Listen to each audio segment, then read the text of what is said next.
தில்லு முள்ளு பண்ணி இந்த பணத்தை உங்களுக்கு வேலை கொடுத்ததாக கணக்கு எழுதி கொள்ளடிக்கிறான்.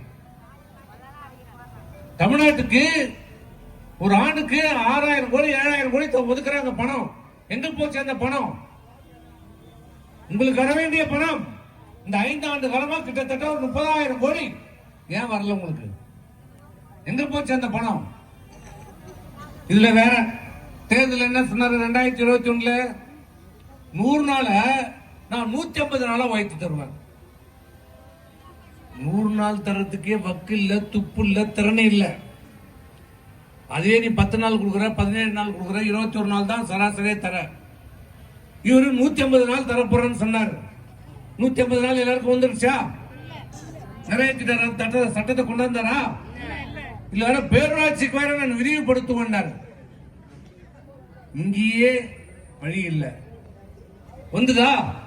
வரல. ஆனால் இன்றைக்கு மத்திய அரசாங்கம், இன்றைக்கு நாட்டை ஆண்டு கொண்டிருக்கிற பாரத பிரதமர்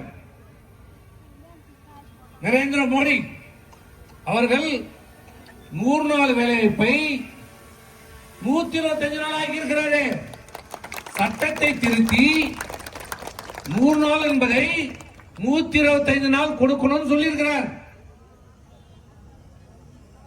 நாங்க என்ன சொன்னோம்? அனைத்து இந்திய அண்ணா திராவிட முன்னேற்ற கழகத்துடைய முன்னாள் முதலமைச்சர் பொதுச் செயலாளர் என்ன சொன்னாரு? நாங்க 21 சொன்னோம் 150 நாள் தரணும். 1000 ரூபாய்க்கு நாங்க 1500 ரூபாய் தரணும். உனக்கு 1000 ரூபாய் பெருசா 1500 ரூபாய் பெருசா அதுவும் தெரியல. 6 சிலிண்டர் தரணும் அது பெருசா, 100 ரூபாய் தரணும் அதுவும் தெரியல உனக்கு. என் வீட்டுக்காருக்கு ஏன் பணம் கொடுக்கல மட்டும் கேக்குறேன்.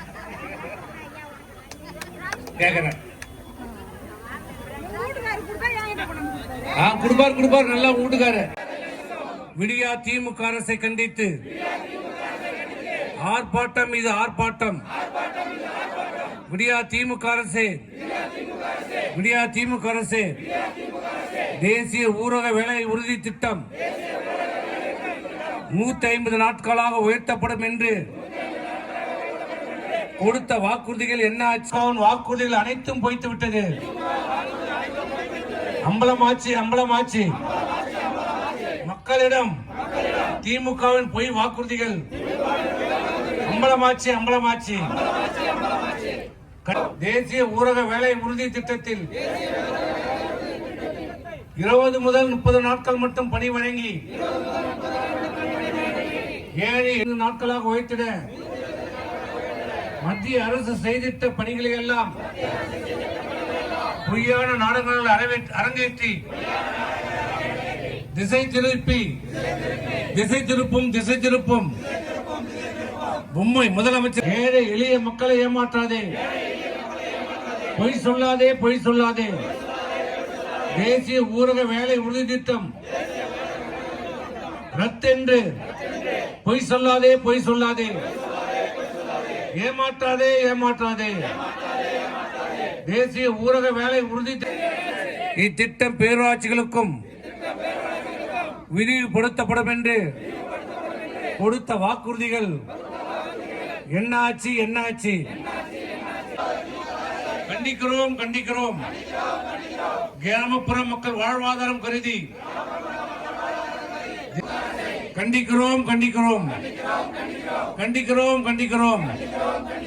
இத்திட்டத்தில் பணியாற்றியவர்களுக்கான ஊதியத்தை வழங்காத பெற்றோர்கள் இன்னைக்கு தவித்துக் கொண்டிருக்கிறாங்க. என்ன செய்யறதுன்னு அந்த மாணவர்களை பார்த்தா பாவமா இருக்கும். காலேஜ் படிக்கும் போது எவ்வளவு அழகா அவனை பார்த்தா பாது உடம்பு எலும்பும் தோலுமா, வீட்டுல வந்து சாப்பிடறதுக்கே கூச்சப்பட்டு வராம வெளில எங்கேயா சுத்திட்டு இருக்கிறான் பசங்க. பாவமா இருக்கும். 8000 ரூபாய்க்கு கல்வி கடனும் அடைக்கல, படித்த மாணவர்களுக்கு வேலை வாய்ப்பும் கொடுக்கல. இன்னைக்கு கடனாளாகி பையன் வேலை இல்லாம மணப்பெண்ணின் பிரத்யேகமான திருமணம்